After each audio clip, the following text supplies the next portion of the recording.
Imagine marrying the person of your dreams, someone who promises forever, security, and love. Then imagine waking up one morning to find that everything you believed was a lie. The fortune faked, the vows empty, and the love story you built your life around about to end in blood.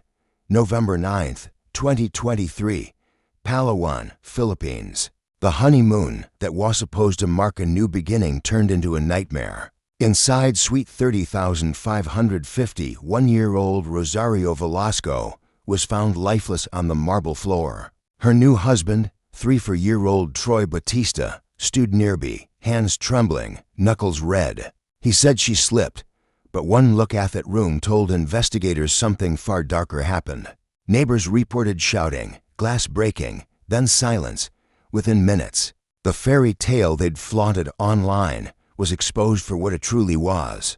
A crumbling illusion built on secrets, debts, and a truth no one was supposed to hear. This is the story of Rosario and Troy, a love that glittered in public and shattered in private. Their marriage lasted 12 days, their secret less than 1 minute. As you watch, I want you to piece this puzzle with me. What really happened in that room? Was it rage or revelation?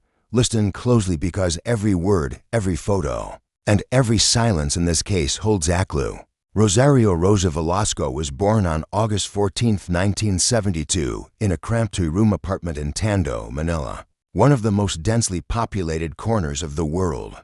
The air was thick with the scent of fried fish, exhaust fumes, and the will to survive. Her mother, Liga, sold vegetables at the local palanca, leaving before sunrise and returning long after sunset. Her father, Ernesto, drove a jeepy through Manila's chaos 16-hour shifts just to afford a sack of rice and school notebooks for the kids. Rosa Waste, eldest of 5. By 10, she wasn't just a sister. She was a second mother, braiding her sister's hair before school, frying leftover rice for breakfast, walking her brothers through flooded streets while balancing the youngest on her hip. She never complained. Not when the electricity was cut off for weeks.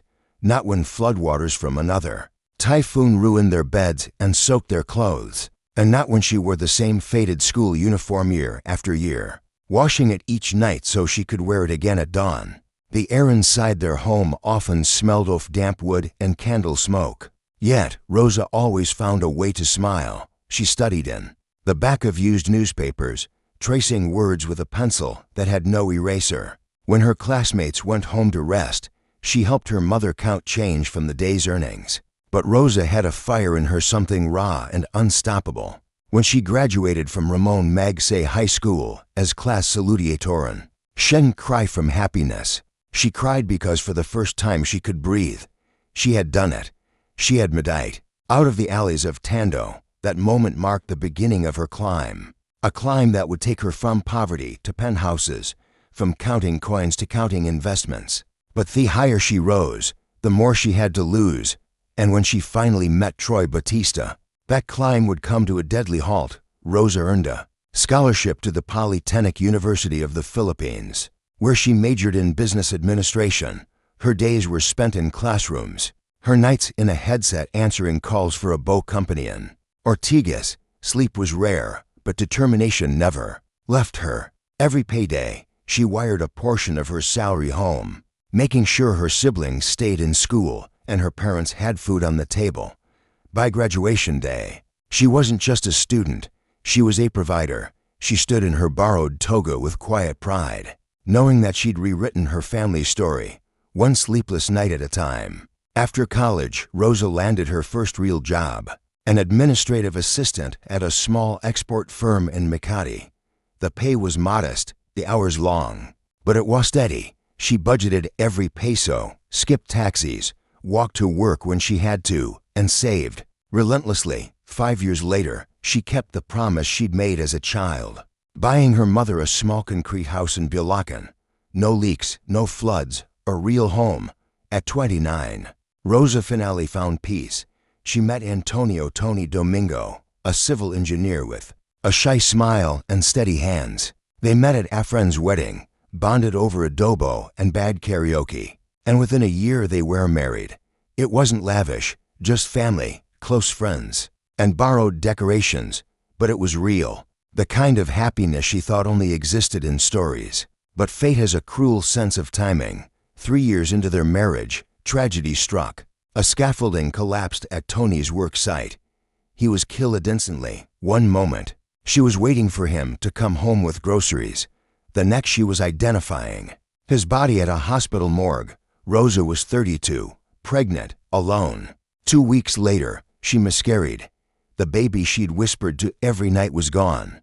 In one cruel month, Rosa lost life she built and the future she dreamed of. But even grief couldn't keep her down for long, because Rosa Velasco didn't know how to give up, only how to rebuild. The next decade was pure survival.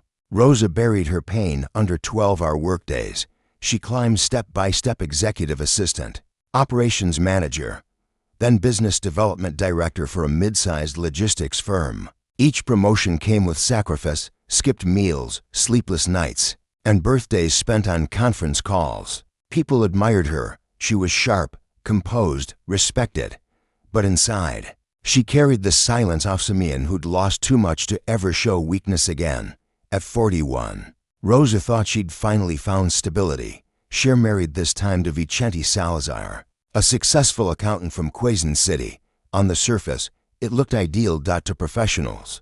A comfortable home, matching smiles and Facebook photos. But what no one saw was the control. Vicente tracked her messages, criticized her clothes, demanded receipts for every peso she spent. The woman who once led boardrooms now asked permission to meet their own friends. Every argument ended the same, with silence and apology she didn't owe. After 6 years of walking on shells, Rosa made the hardest decision of her life. She filed for annulment, a slow, costly process that stripped her savings and tested her faith. When it was finalized, she was 47, emotionally hollow, financially drained, but free. By 2022, Rosa had moved to Cebu City to start over, a new city, a new name. In business circles, she launched an online shop importing home goods and wellness items. For a while, it worked. Orders came in, reviews were glowing, but the pandemic had already left her bleeding financially. Shipping delays, unpaid invoices, and a growing mountain of debt. Online, she was radiant, posting quotes about strength, sharing photos of beach sunsets, dinners with friends, weekend getaways. Her followers saw success. What they didn't see were the overdue notices stacked in her inbox, the silent panic behind every smile. To the world, Rosa Velasco was thriving. To her creditors, she was 3 months behind. And to herself, she was holding on by a thread. And that's when she met him. Troy Gabriel Bautista was born on March 22, 1989 in Davao City. His mother, Celia, worked as a housekeeper for wealthy families in gated subdivisions. His father, gone before Troy could remember his face. His mother told him he left for work in Manila and never came back. Eventually, she stopped mentioning him altogether. Troy grew up watching other kids arrive at school in air-conditioned vans, while he walked barefoot through flooded streets. He wasn't jealous. He was hungry. He studied the way rich men talked, the brands they wore, the way people looked at them. He didn't just want that life. He needed it, not someday, now. The smell of roasted peanuts mixed with car exhaust, the buzz of jeeps on Roxas Avenue. He'd stare at the big house from outside the gates, his reflection in their tinted windows a constant reminder of what he didn't have. By 15, he was already running errands for local politicians, delivering envelopes, passing along messages. He never asked questions. He just got paid. He learned fast that in this world, loyalty wasn't about trust. It was about usefulness. He was athletic, charming, and dangerously observant. He could sense weakness, spot opportunity, and adapt to any room he walked into. People called him street smart. He called it survival. Troy tried college 1 year at a local business school, but it felt too slow, too small. Books didn't make money. People did, so dropped out. Construction work paid the bills for a while. Sales gigs gave him confidence. But the nightlife, that's where he learned his real skill. Reading people, especially women. He could make anyone feel seen, like they were the only person in the room. To some, it was charm. To Troy, it was strategy. And Ash got older. His charm became his weapon, the first tool in a pattern that would one day catch up to him in fewest way imaginable. By his mid-20s, Troy Bautista had mastered a formula. It wasn't love, it was leverage. He sought out older women, confident and successful, who wanted someone to make them feel alive again. He offered charm, flattery, and companionship. In return, they offered opportunity, money, access, status.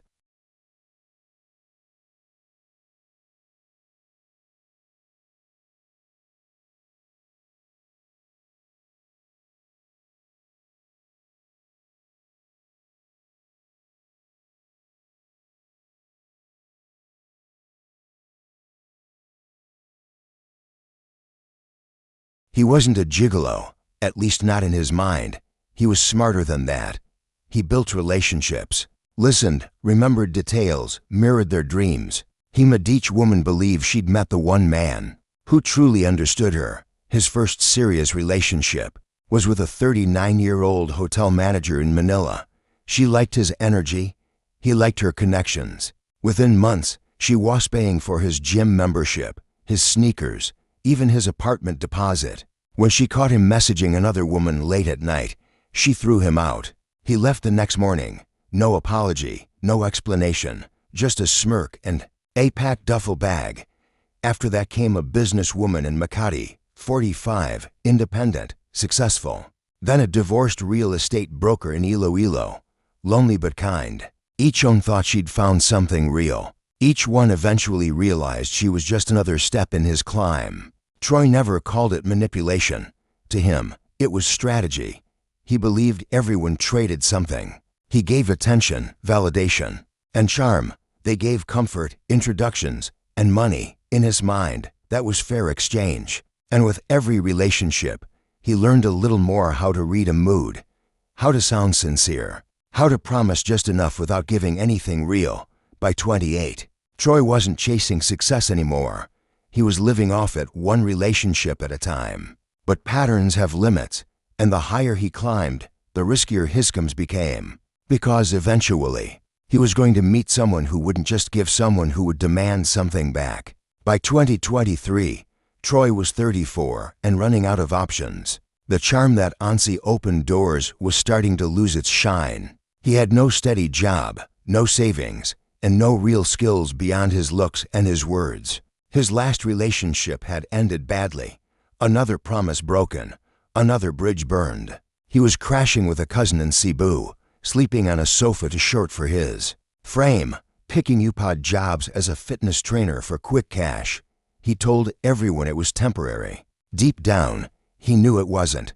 He was tired of pretending, of hustling, off chasing the illusion of success. The hustle no longer felt thrilling. It felt suffocating. He wanted something stable, someone established, someone who could give him the comfort he'd been chasing since childhood. And then he saw her profile. Rosario Velasco, business owner, well-traveled, sophisticated. Her photos radiated confidence. The kind of woman who didn't chase love, but chose it. To Troy, she looked like everything he'd ever wanted, or rather everything he'd ever needed. He studied her profile the way he used to study people at bars. Every detail, every caption, every smile. She seemed generous, trusting, alone, perfect. He didn't know that Rosa wasn't the woman she appeared to be either, because behind her success wastes same desperation, the same hunger for something that felt safe again. To strangers, both searching for stability, both running from their past, and when they finally met, it wasn't love that brought them together. It was survival. They matched on a dating app in late May 2023.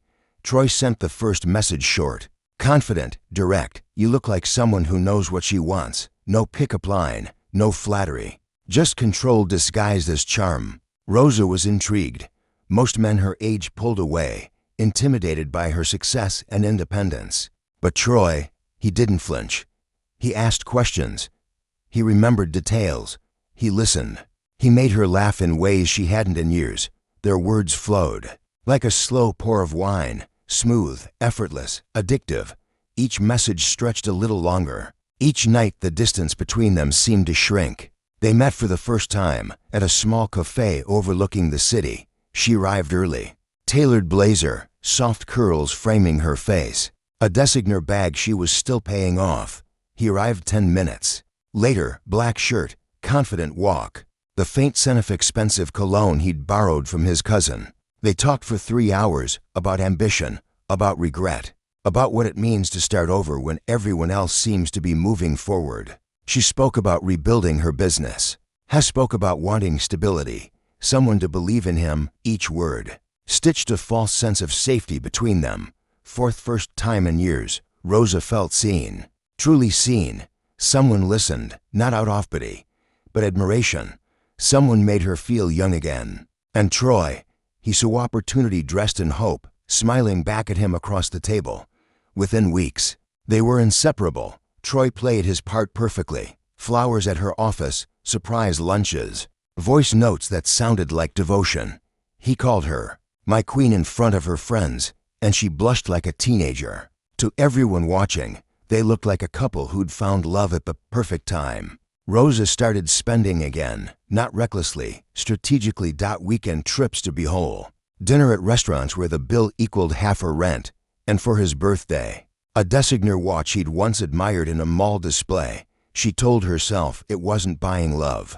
It was showing appreciation, investment, not expense.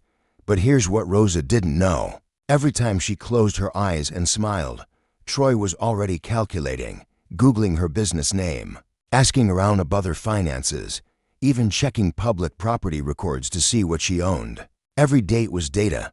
Every story shuttled was a piece of the puzzle he was building. And here's what he didn't know. Every luxury she flaunted, every trip, every gift was borrowed. The credit cards were maxed out. The business was hanging by a thread. Human he thought was wealthy was barely keeping the lights on. They were both playing a game neither could afford to lose. He thought he'd found a gold mine. She thought she'd found redemption. But both were wrong. September 18, 2023, a night Rosa would never forget. Troy had planned everything. The view, the lights, the audience. As the music softened, he turned to her, took her hand, and dropped to one knee. The crowd gasped, phones lifted. A perfect moment staged for everyone to see. I don't care about your past, he said loud enough for everyone to hear. I only care about our future. Rosa froze. For a second, she looked uncertain. Then she saw the faces around her, the applause waiting to erupt, and her eyes filled with tears. She said, yes, she believed him. The ring cost 45,000 pesos. Troy bought it on installment 3 months. 0 interest. She never asked. She didn't want to. She posted the photo that night with the caption, finally found my forever. But forever was shorter than she could imagine. 52 days later, that same ring would be logged as evidence, bagged, tagged, and sealed. October 28, 2023. The Cathedral of San Fernando in Pampanga. For Rosa, it was the moment she had always imagined, a church wedding, grand and sacred. Something that would finally make her life look as complete as she'd always tried to make it seem. The air that morning carried the scent of sampita and hairspray. White roses lined the aisle in perfect symmetry. A string quartet played a Maria as relatives, business associates, and online friends filled the pews.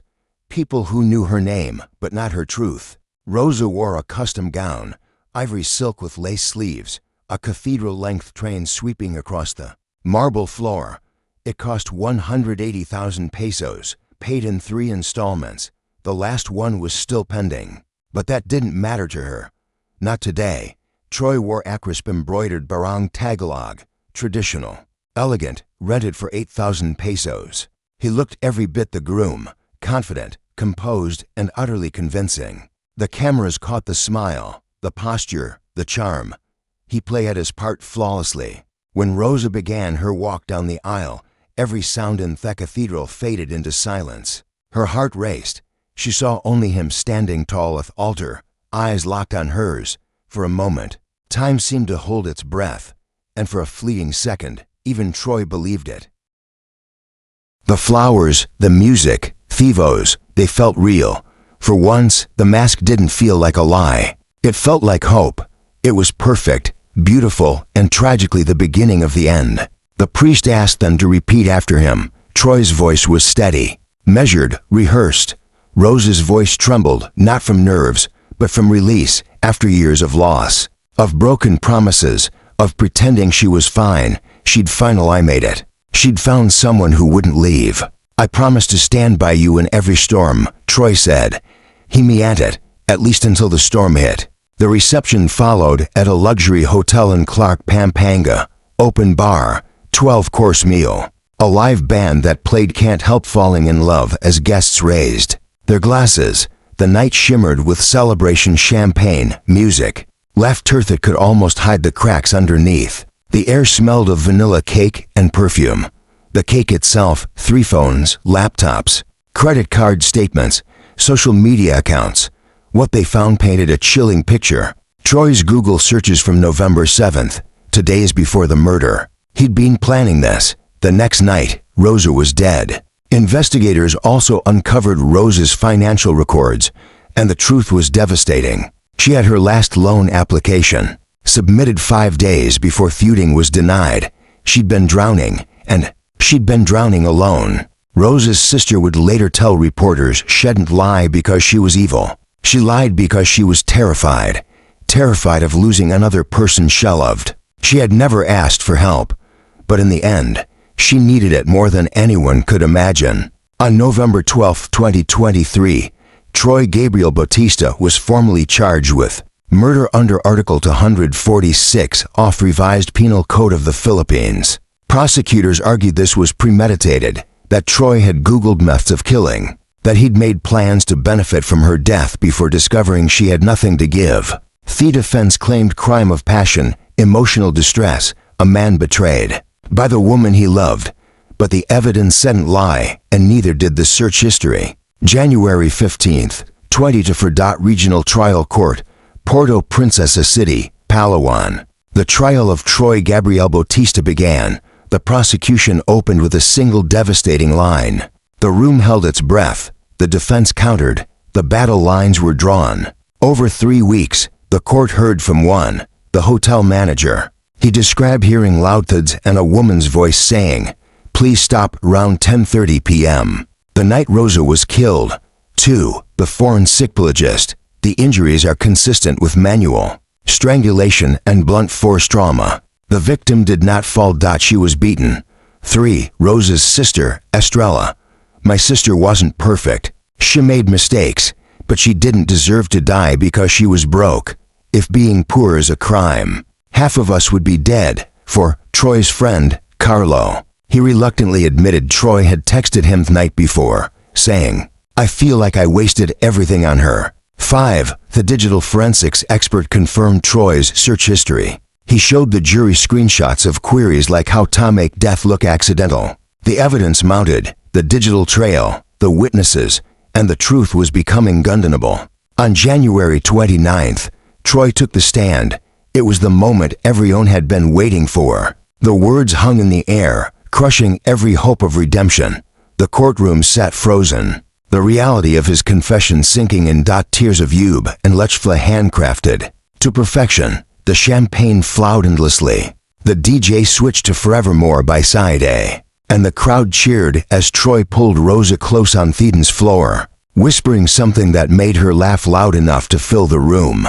Guests filmed everything, tagging the night with hashtags, number, Batista's forever, number happily ever after, number finally found my forever. To everyone watching, it was perfect, the dress, the vows, the man, but perfection, as they would soon learn, comes at a cost, and in just 12 days, the fairy tale they posted online would turn into a headline no one could believe. But that night, after the laughter faded and the guests were gone, Rosa sat at the edge of the hotel bed, reviewing the wedding expenses. Her hands trembled as she added up the numbers again and again, hoping she'd miscalculated. The total 1.2 million pesos. She'd already paid 900,000. The rest, 300,000, was still hanging over her head like a storm cloud. Troy was in the bathroom scrolling on his phone, his reflection lit by the blue glow of the screen.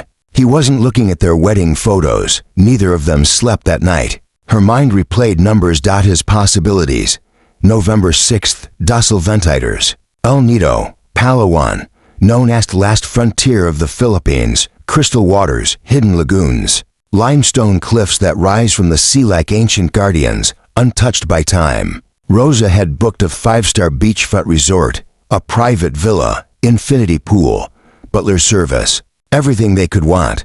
7 nights of paradise for 250.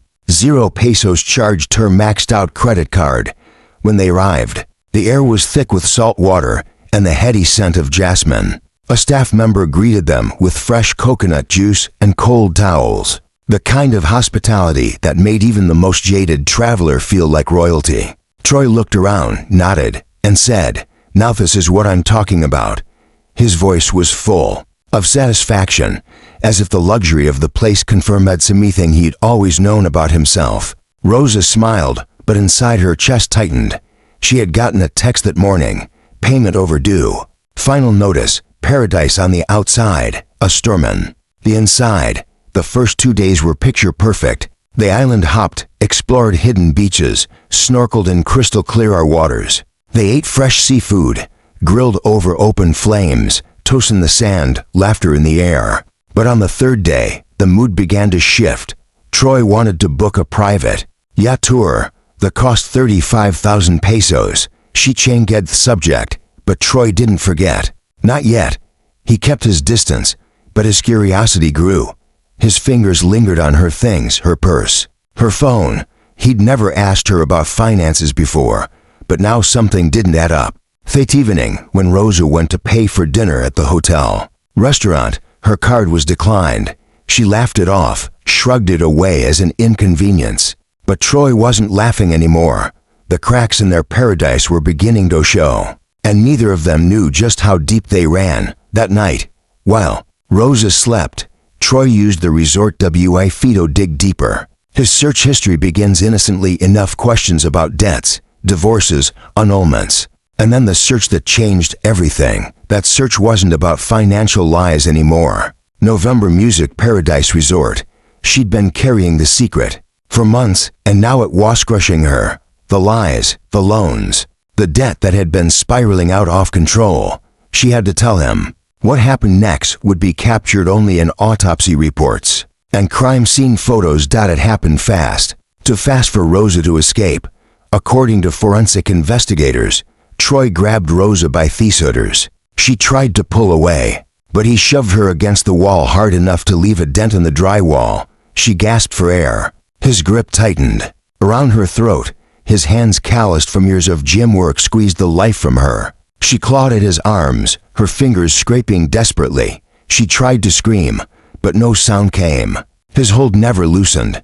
The medical examiner would later note bruising consistent with manual strangulation, defensive wounds on both forearms, blunt force trauma to the back of the skull. Troy didn't stop until she stopped moving. At 10:43 p.m., a resort staff member received a call from Villa 12. Hotel security arrived within minutes. They found Rosa lying face down on the bedroom floor, blood pulled beneath her head, staining the white carpet. Her eyes were open, her pulse absent. Troy sat on the balcony, head in his hands, repeating over and over, "She fell. I tried to catch her. She just fell."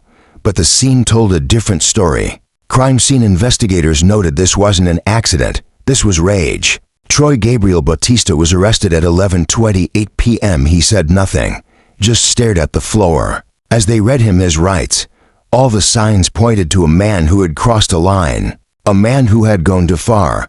Within 48 hours, investigators had pulled everything. Sometimes the truth is more damning than any defense. February 5, 2024. After 4 hours of deliberation, the jury returned. The judge asked the foreperson to stand. The verdict was in. The man who took her life was held accountable, but the scars of that night would never fade. And for Rosa, the fight for justice had been long, too long. But at last, it was over. On February 12, 2024, Troy Gabriel Bautista was sentenced to reclusion, perpetual life imprisonment without the possibility of parole for 40 years. The judge's closing statement. Troy showed no emotion. He was let out in handcuffs, his body stiff. His mother wept in the gallery, her sobs barely audible over the hushed voices around her. Rosa's sister, Estrella, spoke to the press outside. The sentence was given. The truth was out. But for Rosa's family, the cost of that truth was one they would carry forever. February 18, 2024, Rosario Velasco was laid to rest in her hometown of Bulacan. The morning smelled like rain and sampita flowers. Her mother, Liga, stood silent, too broken to cry anymore.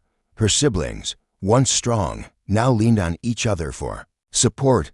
Friends from decades past, the ones who truly knew her, came to pay their respects.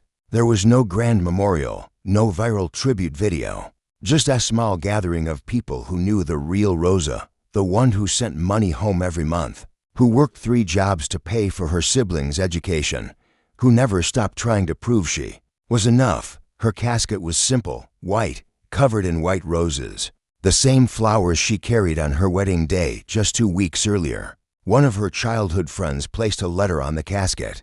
It read, "You deserved a love that didn't come with conditions. Rest now, Pate. You don't have to pretend anymore." And with that, Rosa Velasco was finally at rest, free from the burden of the life she had tried so hard to hide. The case exploded across Filipino social media. Hashtags trended for weeks. Their actions were divided, brutal, and deeply revealing. Some blamed Rosa, others defended her. Psychologists weighed in. Financial experts spoke on morning shows. Church leaders gave sermons about honesty in marriage. Dr. Lord Santiago, a relationship therapist, said on national TV the case had exposed something deeper, something uncomfortable.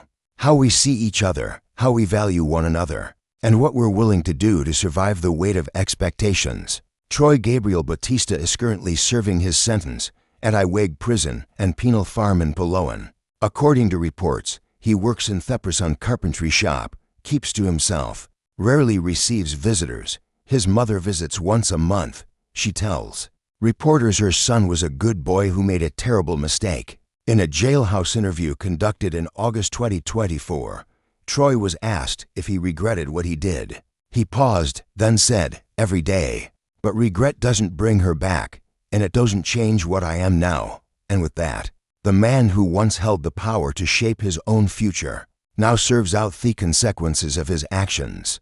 Behind bars, this case isn't just about one murder. It's about a culture that's killing us slowly before anyone ever throws a punch. We live in an age where appearance is currency, where your worth is measured by your follower count, your zip code, the brand of your bag. Rosa wasn't uniquely flawed. She was a product of a system that tells women, especially older women, that they must always look like they have it together, that struggle is shameful, that asking for help is weakness.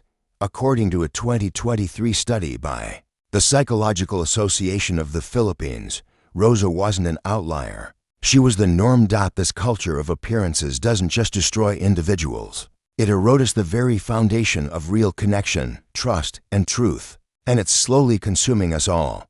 But let's be clear, Rosa's lie didn't kill her. Troy's entitlement did. Troy didn't fall in love with Rosa. He fell in love with what he thought she could give him. And when that illusion shattered, he didn't grieve. He raged. This is the danger of transactional love. When you see people as investments instead of humans, their failure to deliver becomes an unforgivable crime. Dr. Raoni Cruz, a criminologist at the University of the Philippines, explains Troy's search history revealed his mindset. He didn't search how to help my wife with debt.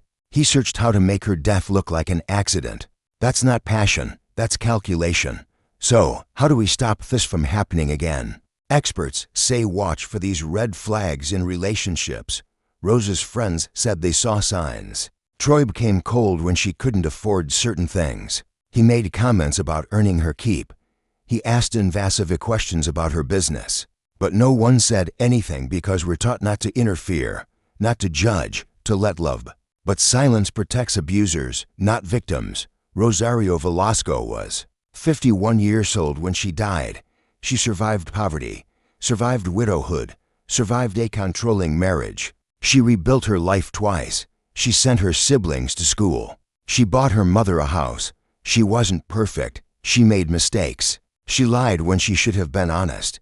But she didn't deserve to die. No amount of debt, no amount of deception, no amount of disappointment justifies taking a life. Rosa's last words to Troy, according to witness testimony, were, "I'm sorry.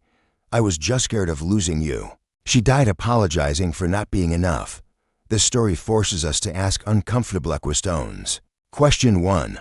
Why do we lie? Is it because we're manipulative or because we've been taught that our true selves aren't lovable? Question 2. Why do we stay in transactional emotions? Are we looking for love or are we looking for leverage? Question 3. When does disappointment become dangerous? At what point does feeling betrayed turn into justification for violence? Question 4. What are we really selling on social media? Are we sharing our lives or are we selling an illusion we can't afford to maintain? These aren't easy questions, but they're necessary ones because the truth is we're all performing. We're all curating. We're all pretending to be a little more stable, a little more successful, a little more fine than we actually are. The difference is most of us don't marry someone who will kill us. When the mask slips, if you're in a relationship where you feel like you have to hide your truth, whether it's your finances, your feelings, or your fears, that's not love, that's performance. And if you're with someone who makes you feel like your worth is tied to your bank account, your body, or your ability to provide, leave because you're not a commodity. You're a human being. Rosa couldn't leave, but you can know that you are not alone. Help eyes available. You deserve a life where you can be seen, heard, and loved for who you truly are. On November 9th, 2023, Rosario Velasco died on her honeymoon. Not because she fell, not because of an accident, but because she told the truth to the wrong person at the wrong time. Her story is a tragedy, but it's also a warning. Love should never cost you your safety. Honesty should never cost you your life. And if you're lying to keep Simeon, ask yourself what kind of love requires you to disappear. If this story moved you, if it made you think, if it scared you, share it. Because someone in your life needs to hear this. Hit that subscribe button. Turn on notifications. Because we're not just telling true crime stories. We're uncovering the systems that create these tragedies.